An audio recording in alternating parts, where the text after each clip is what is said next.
Mga kapatid, Shema, makinig, magnilay, magsalo tayo sa salita ng Diyos. Sino ba naman sa atin ang ayaw na ma-promote? Sino nga ba naman na pagkatapos ng matagal na pagtatrabaho, pagtitiyaga, ay malagay sa isang mas mataas na posisyon, mas magandang sahod, mas magandang oportunidad? Pero parang iba ata ang ideya ng ating Panginoong Jesucristo tungkol sa promotion. Mukhang para sa Kanya, ang promotion hindi pagtaas, kung hindi pagbaba.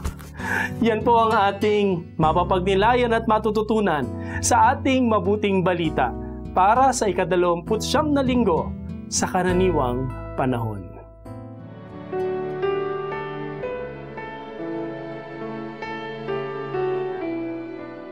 Noong panahong iyon, lumapit kay Jesus sina Santiago at Juan na mga anak ni Zebedeo at ang sabi, Guro, may hilingin po sana kami sa inyo. Ano iyon? Tanong ni Jesus. Sumagot sila, Sana'y makaupo kami katabi ninyo sa inyong kaharian, isa sa kanan at isa sa kaliwa.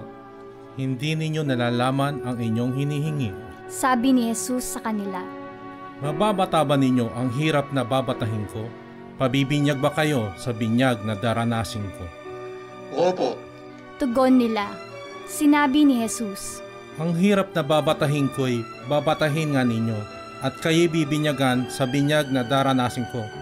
Ngunit wala sa akin ang pagpapasya kung sino ang mauupo sa aking kanan at sa aking kaliwa. Ang mga luklukang sinasabi ninyo'y para sa mga pinaghandaan. nang marinig ito ng 10 alagad, nagalit sila sa magkapatid. Kaya't pinalapit sila ni Jesus at sinabi, Alam ninyo na ang mga tinuturing na pinuno ng mga hintil ay siyang pinapanginoon, at ang mga dinadakila ay siyang nasusunod. Ngunit hindi ganyan ang dapat umiral sa inyo. Sa halip, ang sino man sa inyo na ibig maging dakila ay dapat maging lingkod, at sino mang ibig maging pinuno ay dapat maging alipin ng lahat. Sapagkat ang anak ng tao ay naparito, hindi upang paglingkuran, kundi upang maglingkod at ibigay ang kanyang buhay sa katutubos ng lahat.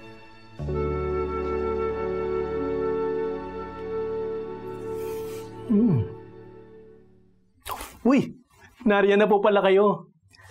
Magkape po tayo. Alam po ninyo, kasama na talaga sa buhay nating mga Pilipino ang pagkakape. Hindi nga lamang po sa buhay, kundi maging sa patay. Kulang po ang lamay kung walang kape na magpapagising sa ating mga kaluluwa. Bakit nga po ba natin pinag-uusapan ng tungkol sa kape? Ano pong kaugnayan nito sa ating mabuting balita? Alam po ninyo kasi, sa ating mabuting balita ay napakinggan natin kung papaano ang magkapatid na sa Santiago at Juan ay mayroong espesyal na kahilingan sa ating Panginoong Jesucristo, na sa kaharian ng ating Panginoon, ang mauupo sa kanyang kanan at kaliwa ay walang iba kung hindi ang magkapatid na ito.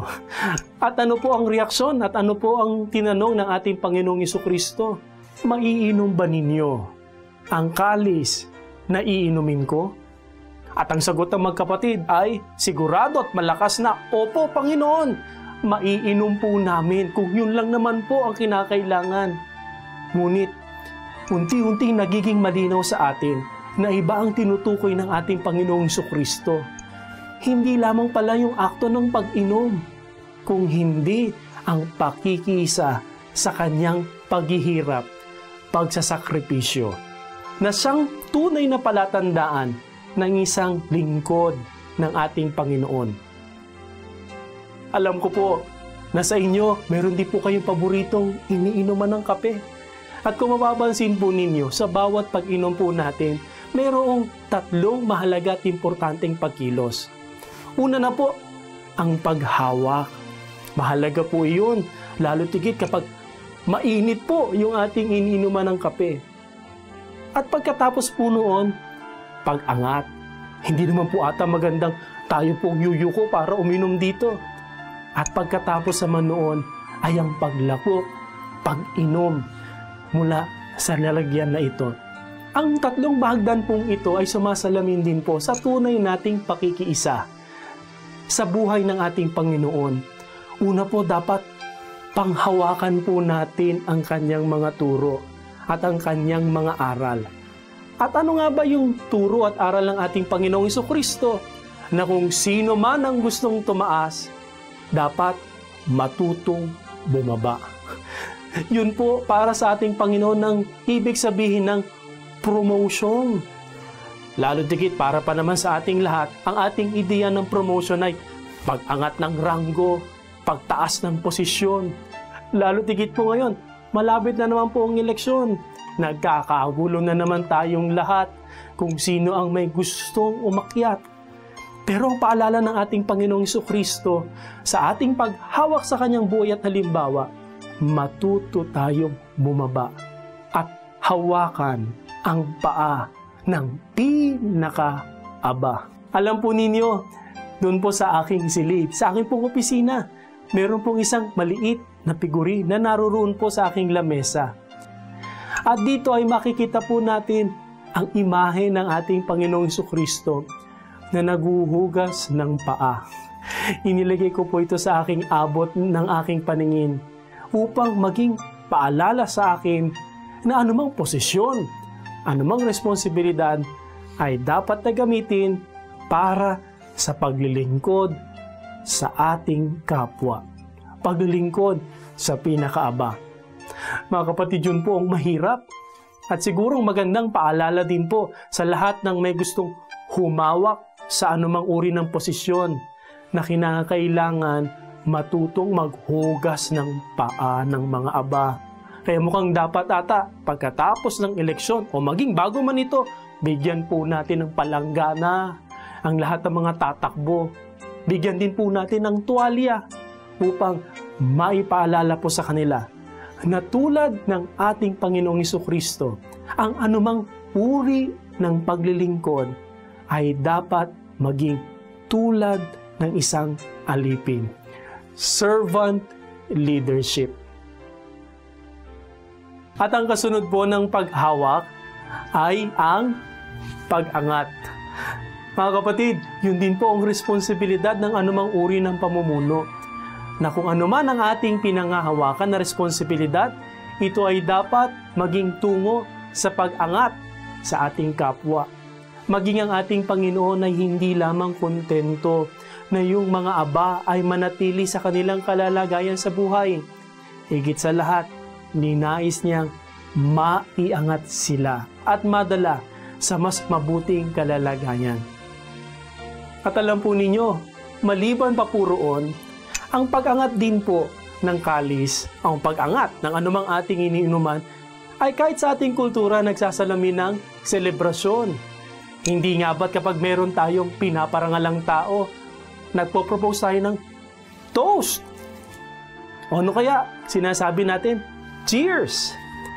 At yun po ang paanyaya sa ating lahat kapag itinataas natin kung ano man yung ating mga ginagawa, sinasabi natin, Lord, para sa iyo to ha, para sa inyo pong kaluwalhatian.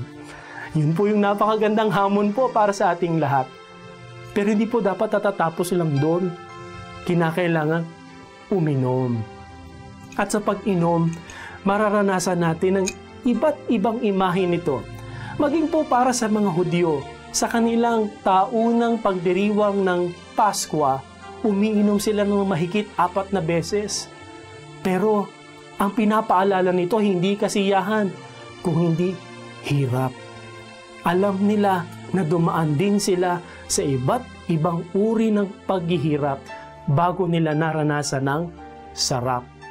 Isa sa pinakatatangi-tangi kong regalo sa akin nung ako'y inordinahang pari ay ang kalis.